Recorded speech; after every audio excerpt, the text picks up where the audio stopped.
Assalamualaikum warahmatullahi wabarakatuh. Izin memperkenalkan diri, nama Eli Sulistiawati dari semester 5. Di sini saya akan mengulas kembali mata kuliah tentang manajemen proyek. Sebelumnya saya akan menjelaskan terlebih dahulu pengertian apa itu manajemen, apa itu proyek. Manajemen adalah suatu upaya untuk mencapai suatu tujuan dengan sumber daya seminimal mungkin atau efisien. Sementara proyek adalah rencana pekerjaan dengan suatu target pencapaian tertentu yang diselesaikan dalam rentan waktu tertentu. Secara kolektif, manajemen proyek adalah suatu pendekatan atau metode untuk mengelola suatu proyek dengan efektif dan efisien. Yang dimaksud efektif dan efisien adalah efektif adalah tepat sasaran dan efisien adalah tepat anggaran atau tepat waktu.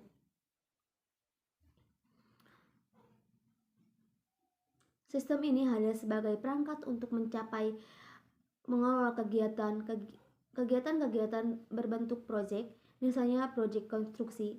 Tanpanya suatu proyek akan sulit dieksekusi baik dari segi biaya, waktu atau bahkan kualitasnya.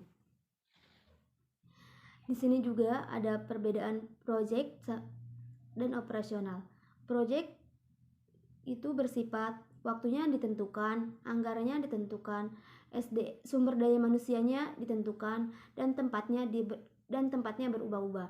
Sementara operasional, waktunya tidak ditentukan, anggaran tidak ditentukan, sumber daya tidak ditentukan, dan tempat tidak berubah-ubah. Di dalam manajemen juga mempunyai fungsi masing-masing.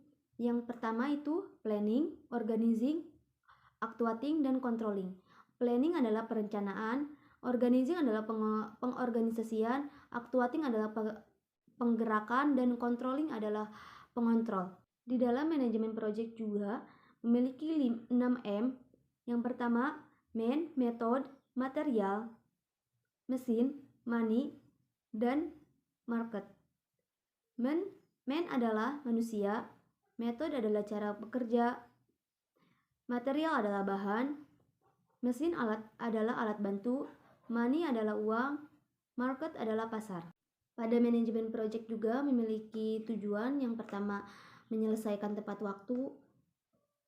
Pada manajemen waktu ditentukan lini masa yang berisi kapan suatu kegiatan harus dimulai dan kapan harus selesai. Dengan adanya hal tersebut, proyek akan selalu dimonitor supaya dapat selesai dalam waktu yang telah ditentukan.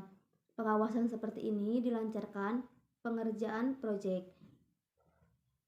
Yang kedua, menjaga anggaran. Anggaran merupakan salah satu aspek yang dikaji dalam manajemen ini.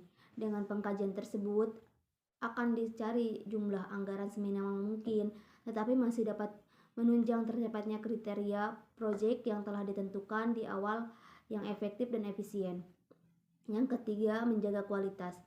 Sebagaimana telah disinggung pada poin-poin sebelumnya, kriteria proyek yang ditentukan di awal harus tercapai. Artinya, menjaga manajemen proyek juga membuat standar kualitas dari suatu proyek sehingga ia tidak dikerjakan secara seenak-enaknya. Yang keempat, melancarkan proyek. Pada akhirnya, proyek yang akan ideal adalah proyek yang selesai sesuai dengan perencanaan awal, baik yang dari segi waktu, anggaran, maupun kualitas.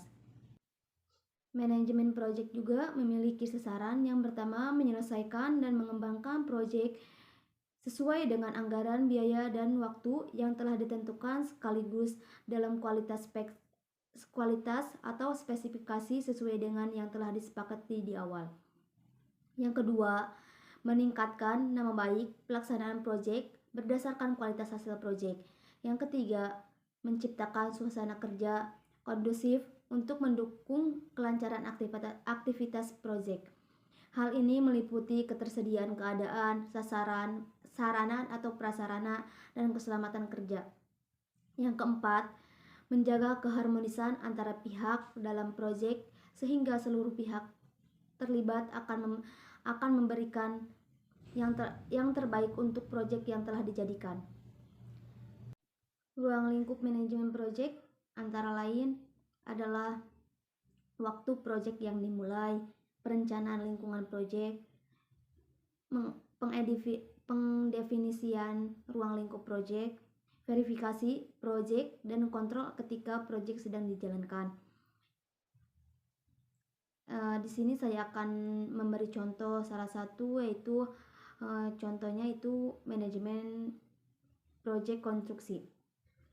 Proyek konstruksi adalah proyek yang berhubungan dengan pembangunan sarana publik seperti pembangunan bangunan, gedung-gedung, kawasan pembangkit listrik, jembatan, pabrik, jalan raya, dan jalan tol, dan sebagainya. Mungkin hanya segitu saja yang bisa saya paparkan. Kurang dan lebihnya saya mohon maaf. Bila banyak kekurangannya, wassalamualaikum warahmatullahi wabarakatuh.